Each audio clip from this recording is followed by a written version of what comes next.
Income Inequality and Educational Success by Emma Rose, Michaela Vermeer, and Andrew Stelzer. Throughout America, a worrying correlation has been noted between wealth and educational achievement in the last few decades. Only 25% of Americans in the first income percentile attend college, as opposed to over 90% of Americans in the 99th percentile. Furthermore, the relationship between income and educational success is strictly linear and has been intensifying since the 1980s. Inequality in college completion has grown by about 50% in the last 30 years, while the gap in standardized test scores has grown by 40%. Since the 1980s, income inequality has also grown. As this graph shows, the top 1% income has spiked up towards $500,000 a year, while median income has remained relatively constant. Wealthier families obviously have more resources with which to help their children, but the strength of the correlation warrants further study of this issue. How and why does familial income play such a powerful role in a child's education? In this video, we argue that the children of wealthy families receive a number of advantages, which fall into two basic categories. First, wealth helps parents fund schools, as well as pay for college, tutoring, and other services that help children learn better. Second, since a high education level is correlated with greater wealth and higher familial stability, wealthy children receive more intellectual stimulation and consistency at home than less well-off children do. Some sources of inequality are present before a child is even born. People have become increasingly likely to marry those of a similar educational background, a trend that is known as educational homogamy. Educational homogamy has grown between 1960 and 2003 as the likelihood of intermarriage between educational groups has shrunk, specifically among those on the opposite ends of the educational distribution, college graduates and high school dropouts. Educational attainment among women is greater than before, and with a larger portion of this part of the population earning more money, more people are competing for higher educated partners. The concern of homogamy and inequality arises because marrying into the same educational category perpetuates differences in family earnings.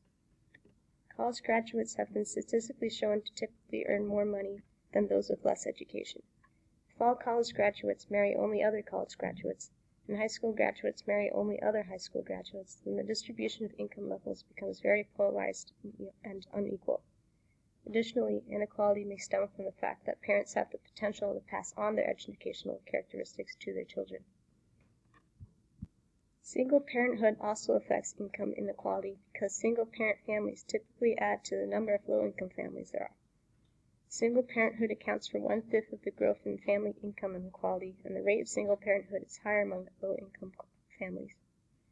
Single parenthood may impact educational attainment because a single working parent has fewer resources for their children than a family of 2 working parents, as single-parent families have one less potential source of income.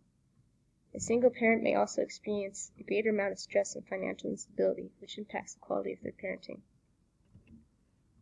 Single parenthood is growing because the amount of single-parent mothers in the U.S. has increased from around 12% in 1965 to 25% in the early 2000s.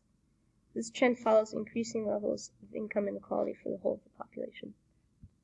The level of involvement from parents and the amount of resources they can offer to a young child impacts their academic ability later in life. Parents who have high expectations for their children's academic performance and are involved in their child's school through volunteering or attendance of parent-teacher conferences positively correlated with the child's educational attainment. The amount of stimulating material parents can offer to their children at a young age, such as books or toys, affects their cognitive growth. Researchers have observed trends between socioeconomic status and access to stimulating materials, which show that higher income families tend to have more learning materials in their households and greater access to recreational activities like library and museum visits than low income families do.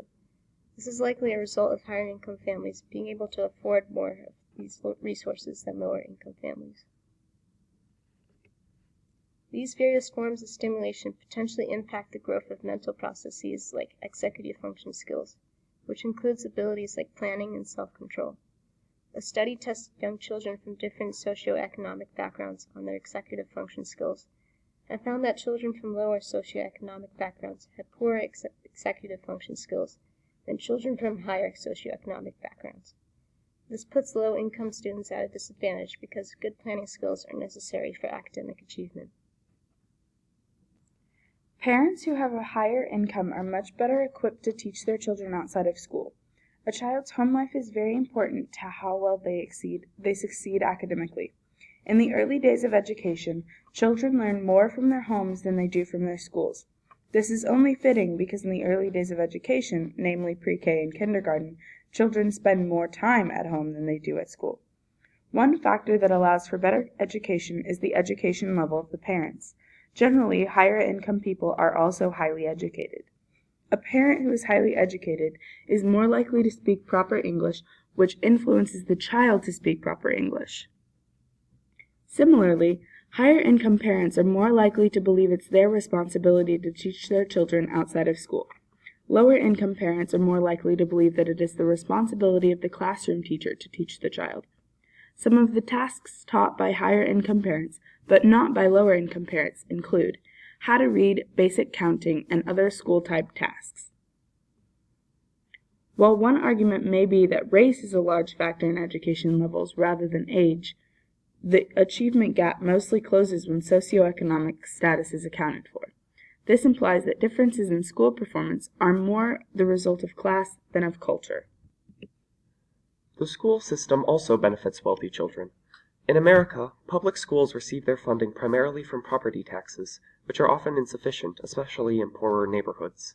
However, additional funding can come from local tax increases. Since the school one attends depends on where one lives, this means that wealthy school districts are disproportionately likely to receive funding through these tax increases, allowing them to supply students with a superior education. In addition, if wealthy students live in neighborhoods with underfunded schools, they have the option of attending a private school elsewhere.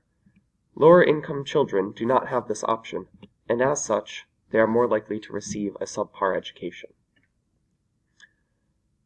When the time comes to apply to college, wealthy children also have many benefits. Parents who can afford tutoring, retakes for standardized tests, and college visits offer their children a significant advantage in the increasingly competitive admissions game. In addition, college admissions are not always entirely meritocratic. Legacy students may get preferential treatment at elite universities, perpetuating class differences. College is very expensive. For lower-income families, college can be unattainable because they do not have enough income to pay for the expense, especially when it's possible that the student will not finish school or get a job when they graduate. According to journalist Ronald Brownstein, low-income students are more likely to borrow and less likely to finish. One cause of this may be that lower-income students need to be employed and will probably have to work longer hours at a job outside of school, which makes it more difficult to keep grades up. Another cause could be that their parents, because they have a lower income, have less job security. Not only do their jobs pay less, but they are less likely to be able to keep. These various factors indicate that the issue of education and income inequality is of a systemic nature. The transmission of socioeconomic status by highly educated parents and the funding of public schools through property and taxes, in particular, give large advantages to wealthy students. Children from low-income families are also at an educational disadvantage because they cannot afford the stimulating materials and preparatory resources for college that high-income families can. Since the causes of this disparity are so diverse, we believe that any significant change will have to take place at a high legal level. Changes in school funding or new wealth redistribution laws, for example, can help to level the playing field and give all children the equal opportunities for education that they deserve.